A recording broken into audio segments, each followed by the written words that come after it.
తులసి ప్రతి ఇంట్లో ఉండాలి. తులసి యాంటీబయాటిక్. ఉదయాన్నే లేచి స్నానం చేసి తులసికి ప్రదక్షిణం చేసి ఒక గ్లాసు నీళ్లు పోయకుండా ఏ పని చేయకూడదు. ఏ పని ఫలించదు. తులసి కటాక్షం ఉంటేనే మనకు అన్నీ ఫలిస్తాయి. విష్ణుమూర్తి ఆవిడ పాతివ్రత్యానికి మెచ్చి ఆవిడకి ఇచ్చినటువంటి వరం అది. అందుకే రాముడికి తులసి దళాలంటే చాలా ఇష్టం. విష్ణు ఆలయాల్లో ఎక్కువ తులసి దళాలు వాడతారు.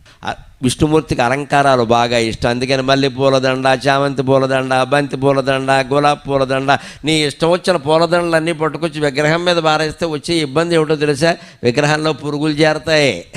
విగ్రహంలో పురుగులు చేరతాయి. పువ్వుల్లో పురుగులు ఉంటాయి కదా, విగ్రహంలో పురుగులు చేరతాయి. ఆ చేరినటువంటి పురుగులు విగ్రహానికి హాని చేస్తే అక్కడే చనిపోతాయి, అక్కడే కుళ్ళిపోతాయి, రకరకాలుగా అవుతాయి. ఆ విగ్రహానికి పట్టిన మురికి మొత్తం పోవాలి అంటే విష్ణుమూర్తి ఆలయాల్లో తులసిమాల తప్పకుండా వెయ్యాలి. అది శాస్త్రీయమైన ఆచారం. హిందూ దేవాలయాల్లో పాటించే ప్రతి ఆచారం శాస్త్రీయం.